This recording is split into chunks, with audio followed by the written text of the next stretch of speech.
Good morning बच्चों। कक्षा 12 हम पढ़ रहे थे पुस्तक वितान से सिल्वर वेडिंग। कल हमने यह पढ़ लिया था कि जो उनके विचार हैं उनकी पत्नी के, तो वो बताते हैं कि उस समय तो ये कुछ नहीं कहती थी, लेकिन जॉइंट फैमिली में रहने पर अपनी जो स्वतंत्रता है वो नहीं थी इसको, लेकिन अब जो है वो बच्चों के बारे में सोचती है और बच्चों के साथ हाँ में हाँ मिलाती है। यहाँ पर आगे आज हम पढ़ेंगे।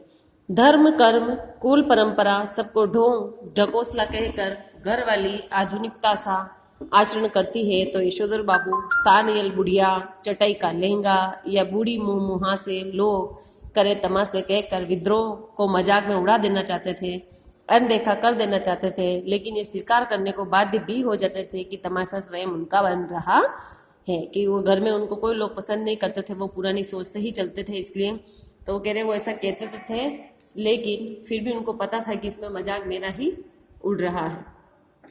जिस जगह किशनदा का क्वार्टर था उसके सामने खड़े होकर एक गहरा निश्वास छोड़ते हुए यशोधर जी ने अपने से पूछा है कि क्या यह बेटर नहीं रहता कि किशनदा की तरह ग्रह गृहस्थी का बवाल ही न पाला होता और लाइफ कम्युनिटी के लिए डेडिकेट कर दी होती। कम्युनिटी यानी समाज के लिए उन्होंने, जो किशनदा थे जो जिनके साथ ये रहे थे बचपन में, तो वो कह रहे हैं कि उन्होंने शादी ही नहीं की तो ये सारे चोंचले उनके थे ही नहीं, तो सारा जीवन किसी की भलाई के लिए ही जो है वो हमें खत्म कर देता।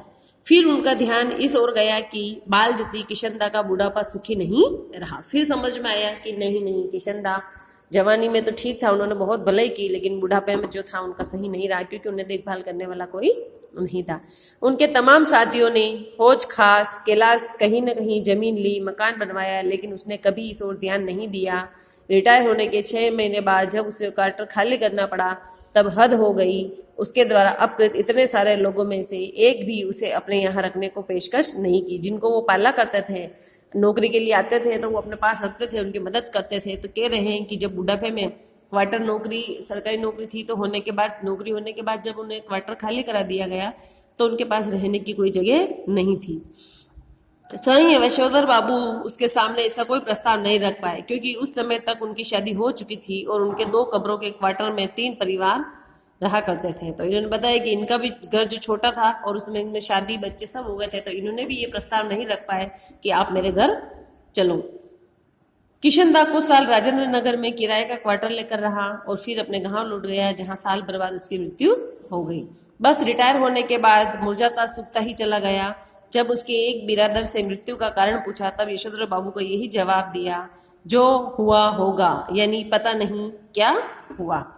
जिन लोगों के बाल बच्चे नहीं होते, घर परिवार नहीं होता, उनके रिटायर होने के बाद जो हुआ होगा से भी मौत हो जाती है। यह जानते ही यशोधर जी बच्चों का होना भी जरूरी है। यह सही है कि यशोधर जी के बच्चे मनमानी कर रहे हैं और एक ऐसा संकेत दे रहे हैं कि उनके कारण यशोधर जी बुढ़ापे में कोई विशेष सुख प्राप्त नहीं होगा, लेकिन यशोधर जी अपने मर्यादा पुरुषोत्तम पुरुष किशनदा की से सुनी हुई ये बात नहीं भूलते कि गधा 25 में कोई क्या करता है उसकी चिंता नहीं करनी चाहिए, क्योंकि बाद में हर आदमी समझदार हो जाता है। तो इन्होंने कहा कि कैसे भी हो बच्चे, उन्हें पता है कि मेरा भी बुढ़ापा अच्छे से गुजरने वाला नहीं है, लेकिन बच्चे होना जरूरी है। यद्यपि युवा यशोधर को विश्वास नहीं होता, तथापि किशनदा बताते हैं कि किस तरह मैंने जवानी में 50 किस्म की खुराफात की है। ककड़ी चुराना, गर्दन मोड़ के मुर्गी मार देना, पीछे की खिड़की से कूदकर सेकंड शो सिनेमा देख आना, कौन कर्म ऐसा है जो तुम्हारे इस किशनदा ने नहीं कर रखा है।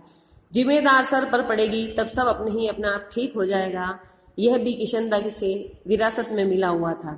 एक फिक्रा है जिसे यशोधर बाबू अक्सर अपने बच्चों के प्रसंग में दोहराते थे। उन्हें कभी कभी लगता है कि अगर मेरे पिता तब नहीं गुजर गए होते, तब मैं मैट्रिक में था, तो शायद मैं भी गधा 25 के लंबे दौर से गुजरता।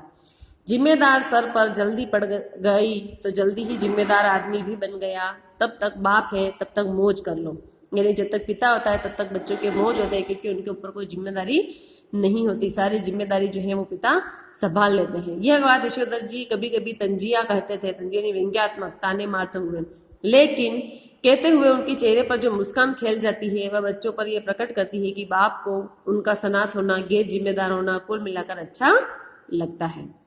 यशोधर बाबू कभी कभी मन ही मन स्वीकार करते हैं कि दुनियादारी में बीवी बच्चे उनके अधिक सुलझे हुए हो सकते हैं, लेकिन 2 के 4 करने वाली दुनिया ही उन्हें कहाँ मंजूर है। उनकी रीत मंजूर करें। दुनियादारी के हिसाब से बच्चों का ये कहना सही हो सकता है कि बब्बा ने डीडीए फ्लैट के लिए पैसे न भरकर भयंकर भूल की, किंतु समहाउ यशोधर बाबू को किशनता की यह उक्ति अब भी जंचती है। मूर्ख लोग मकान बनाते हैं, सयाने उनमें रहते हैं। जब तक सरकारी नौकरी है तब तक सरकारी क्वार्टर, रिटायर होने पर गांव पुश्तैनी घर, बस। उन्होंने कहा है कि जब तक अपना घर है तब तक हम यहीं रहे, सरकारी में क्वार्टर रहे, बाकी अपने गांव में घर है वही रहे। फालतू जो पैसे हैं वो यहाँ शहरों में मकान लेने में नहीं मिटाने चाहिए, ये उनके किशनता ने कहा था। तो जब भी ये लेने का सोचते वो बात आ जाती तो ये नहीं लेते थे। बस इसके आगे जो है हम कल पढ़ेंगे। Thank you.